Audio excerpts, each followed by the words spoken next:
Halo, selamat malam pemirsa. Dua Sisi kembali menjumpai Anda bersama saya Tiza Noveni. Pemirsa, kemarin akhirnya diumumkan secara resmi 34 nama menteri yang akan membantu Presiden Joko Widodo beserta Wakil Presiden untuk menjalankan roda pemerintahan. Ada nama baru, kemudian juga ternyata terjawab Gerindra mendapatkan 2 kursi. Di sisi lain pemirsa, ada yang menilai bahwa komposisi menteri kali ini cukup gemuk. Di sisi lain juga dia mempertanyakan kompetensi para menteri yang ramai diperbincangkan di lini masa setelah dilakukan pembentukan Kabinet Indonesia pemirsa. Nah lantas bagaimana tanggapan sejumlah narasumber kami dari berbagai sudut pandang untuk menilai seperti apa menteri pilihan Joko Widodo? Saat ini saya sudah bersama dengan 4 orang narasumber, saya perkenalkan satu persatu. Di sebelah kiri saya sudah ada Bang Ray Rengkuti merupakan pengamat politik. Selamat malam Bang Ray. Malam. Dan di sebelah Bang Ray sudah ada Prof. Musni, selamat malam. Selamat malam. Dan di sebelah kanan saya sudah ada Bang Deddy Sitorus dari PDIP. Ya, selamat malam Bang Deddy. Dan di sebelah Bang Deddy sudah ada Bang Ngabalin. Selamat malam Bang Ngabalin. Pertama kita ingin tanya dulu nih pendapat bapak-bapak di sini kalau kita kasih skor 1 sampai 10, Prof Musni, berapa nilainya untuk kabinet yang baru? Ya memang ini tidak mudah kita memberi skor karena kita belum lihat kinerja mereka, tapi kita bisa memberi kira-kira 6 lah gitu ya. 6, Ya. oke. Kalau dari Bang Ray?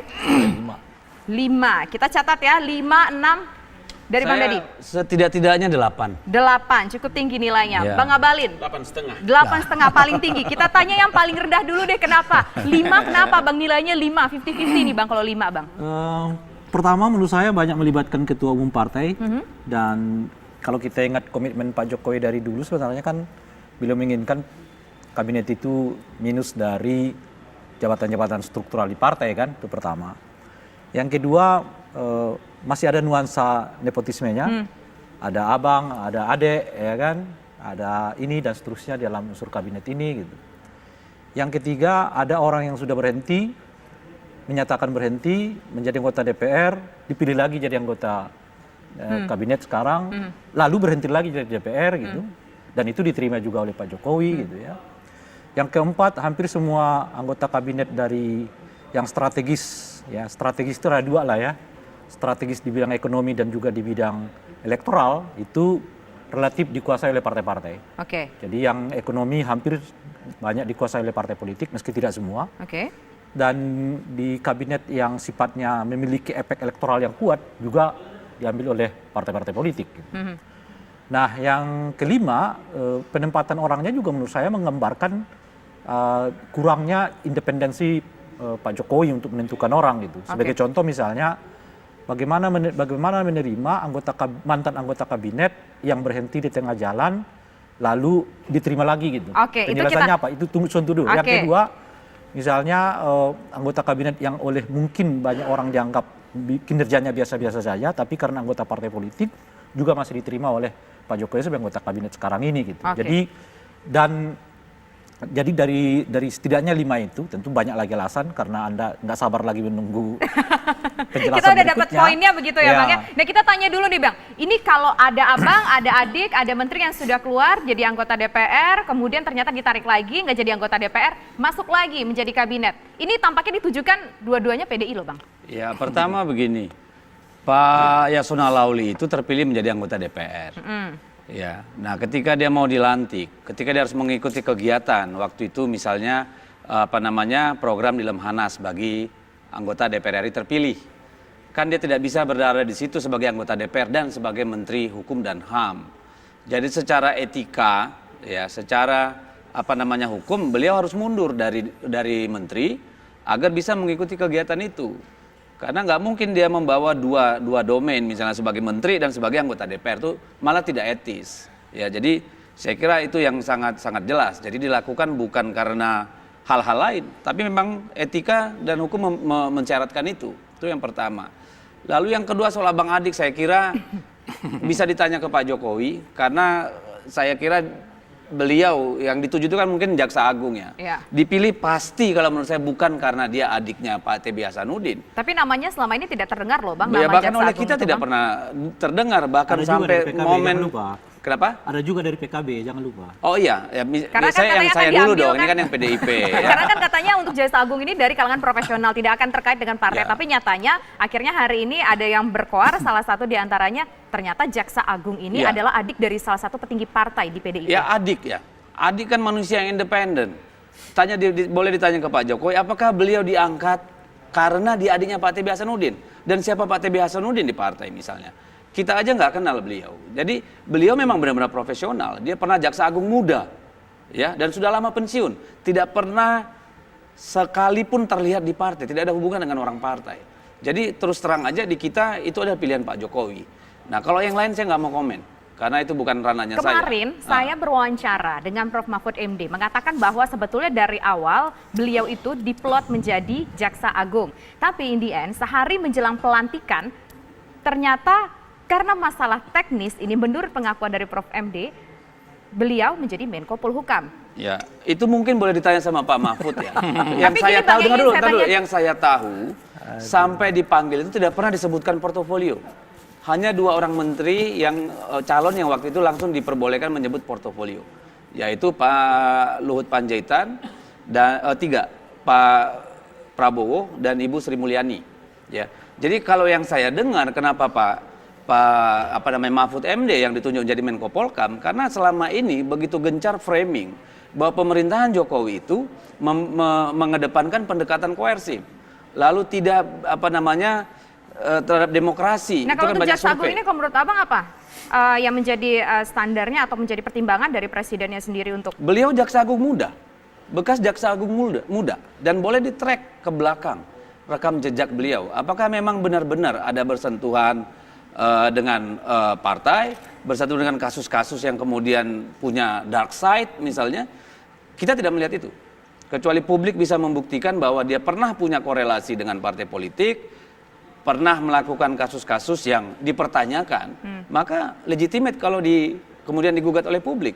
Tapi selama ini kita tidak pernah dengar. Oke. Beliau berasal dari kejaksaan. Oke, kita ingin ke Bang Abalin. Bang Oke. Abalin pada saat itu kan, pada saat pemilihan itu kan berada di KSP. Sedikit banyaknya tahu lah bisikan-bisikan di dalam seperti apa. Tahu tidak apa yang sebetulnya menjadi pertimbangan untuk nama-nama yang cukup mengejutkan tadi? Kalau Misalnya Jaksa Agung. Gini. Narasinya yang harus bagus sedikit. Begini, kalau kita percaya bahwa negeri ini diatur dengan konstitusi, dengan aturan, dengan regulasi yang ada, kan kita oleh Undang-Undang Dasar memberikan kewenangan penuh kepada Presiden. Iya, betul. Iya kan? Jadi kalau Presiden memilih si A, si B, si C untuk duduk menjadi anggota kabinet, di mana salahnya? Apa menjadi persoalannya? Yang menjadi persoalan di sini kan banyak yang protes. Ada salah satu kita sebut nama yang protes begitu. Karena bukan dari orang yang pure profesional, karena dianggap memiliki keterkaitan. Siapa yang bisa menilai? Makanya saya tanya pendapat Ya, Abang. karena itulah maka kan jangan lupa bahwa Presiden memiliki standar tersendiri dalam menakar dan mengukur siapa yang harus membantu dia. Membantu Presiden dalam hal ini. Kompetensinya ada, punya pengalaman ada, punya ilmu ada. Memang dalam semua keputusan kehidupan orang berbangsa dan bernegara itu tidak akan mungkin bisa memberikan kepuasan kepada semua orang. Ini baru berapa hari? Baru 3 hari loh. Sabar sedikit, kenapa sih? Nanti kita lihat. Maksudnya 3 Kita hari lihat orang udah 3 hari orang baru Reshuffle. diangkat. Tidur aja belum kali.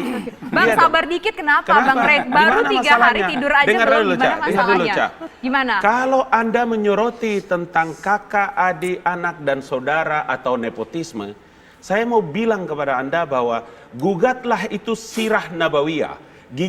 Gugatlah sejarah kenabian Muhammad. Dia mengangkat Ali bin Abi Thalib, adik sepupunya, bahkan menantunya. Abu Bakar As-Siddiq, Oke. mertuanya. Oke. Enggak, ini harus dijelaskan. Supaya kita itu tidak boleh begitu nyinyir dan seringkali kita itu membuat satu stigma yang membuat orang itu memiliki kecenderungan Bang Ray tersesat dibilang dalam... nyinyir loh Bang Ray. Jangan. Bang Ray Di dibilang mana nyinyir. masalahnya? Bang Ray yang silakan. ketiga, Kita dengar Bang Ray. enggak apa-apa. Yang ketiga, Pak, kalau Pak Yasona Lawli itu kemudian dia terpilih menjadi anggota DPR RI dan dia berhenti, kemudian Presiden menganggap dia memiliki kompetensi yang cukup untuk kembali menjadi Menteri Hukum dan HAM. Apa yang salah dari sikap itu? Di Bang, mana apa masalahnya? yang salah, Bang? Undang-undang mana yang salah? Peraturan mana yang Silakan, salah? kita dengar Bang Ray nih ya. Gimana, Bang? Gimana, Bang Ray? Di dalam semua proses rekrutmen pejabat negara itu memang ada standar ya. Setidaknya standar pertama, apakah dilakukan secara transparan atau tidak. Yang kedua, apakah memenuhi unsur-unsur yang oleh demokrasi dan reformasi kemudian direformulasi, misalnya jauh dari praktek nepotisme, jauh dari praktek oligarki gitu. Itu standar-standar umum yang kita kenal dalam proses rekrutmen pejabat negara gitu. Dan oleh karena itulah menghindari berbagai macam persyaratan-persyaratan yang tidak diinginkan ini, kadang proses rekrutmen pejabat negara itu jadi bertele-tele gitu. Emang ini bertele-tele, Bang? Enggak, ini hanya menjelaskan supaya jangan terlalu jauh mengambil contohnya di zaman Nabi. Menurut saya gitu loh, perkembangan ini gitu loh, Pak. Zaman Nabi itu kan wahyu tuh yang langsung. Oke, kita tinggalkan dulu wahyu begitu ya. Bukan meninggalkan, maksud saya jelas berbeda antara Pak Jokowi dengan zaman sudah berbeda. Kita tarik ke zaman sekarang, gimana, karena Bang? Pak Jokowi itu mungkin nggak ada garis ininya gitu loh. Dari langitnya kan kira-kira gitu ya. Itu satu. Nah, oleh karena itu kita buat standar-standarnya, kita sepakati bersama. Sebagai manusia, Anda punya potensi salah yang bisa menguntungkan kami sebagai manusia kan, kira-kira sebagai rakyatmu gitu. Nah, apakah standar-standar ini dipenuhi atau tidak? Itu menurut saya. Apakah kemungkinan gejala nepotismenya ada, gejala oligarkinya ada, gejala apa namanya itu ya, tidak transparannya ada gitu. Nah, itu bisa dirunut semua. Menurut nah, Abang ada? Ya saya melihat proses itu tidak memenuhi kualifikasi yang kita maksudkan ini gitu. Ya, saya kira itu nanti menjadi pertanggungjawaban Kita Pak dengar dulu Jokowi. ya. Ya Kita tentu, dengar dulu, tentu, Bang. tentu saja itu tentu saja itu pertanggungjawaban Pak Jokowi gitu. Nah, tidak memenuhinya dalam aspek apa? Ya setidaknya kan kita menyebutkan tuh ada dua tuh, PKB ada PDI kan kira-kira gitu ya. Dan sebetulnya juga saya nggak tahu misalnya unsur soal salah satu wakil dari PDI Perjuangan juga atau dari mana saya nggak tahu juga gitu. Nah, yang ketiga adalah soal etik. Ibu apa siapa namanya? Ibu apa? Bukan. Untuk Ayo atau PPA ya, Oke. Perlindungan Anak ya. Nah, untuk etiknya, jujur saya ini kan bagaimana ya? Kalau memandang dari hukum nggak ada masalah gitu. Nah, menurut saya kelemahan kita salah satunya itu adalah karena melihat demokrasi itu semata-mata aturan, tidak melihat demokrasi itu semata-mata etik gitu. Sejatinya sejak orang yang sekarang ini dipilih oleh presiden sebagai anggota kabinet, mereka fix bekerja selama 5 tahun kecuali karena alasan yang oleh alam nggak mungkin melanjutkannya. Itu asumsi pertama. Atau karena presiden sendiri yang memberhentikan mereka dari jabatan yang dimaksud. Saya Oleh kira karena harus itu dibedakan. tidak boleh, mestinya harus ada komitmen, Baik. nggak boleh menjabat sebagai Harus calon dibedakan. anggota DPR. Oke. Harus Berhenti dibedakan dulu di antara situ, gitu. memilih Dan kalau sudah pegawai negeri, kalau Oke, sudah sampai tentara, misalnya di anggota gitu apa ya. namanya jadi anggota DPR kembali, dipilih lagi oleh presiden, Pak Presiden, saya kemarin itu sudah berhenti sebagai menteri karena memilih anggota DPR. Kan kira-kira gitu. Karena bisa saja saat itu Jadi misalnya. Abang yang mengatakan apa sebetulnya? Bisa saja sang menteri ini mengatakan, saya meninggalkan DPR demi menuntaskan pekerjaan saya di kementerian. Baik, nanti kita Dan akan itu pilihan-pilihan yang sebetulnya sangat bisa dilakukan. Baik, menurut nanti saya. kita akan dengar suara dari Prof Musni juga, tapi nanti usaha jeda berikut kami kembali sesaat lagi.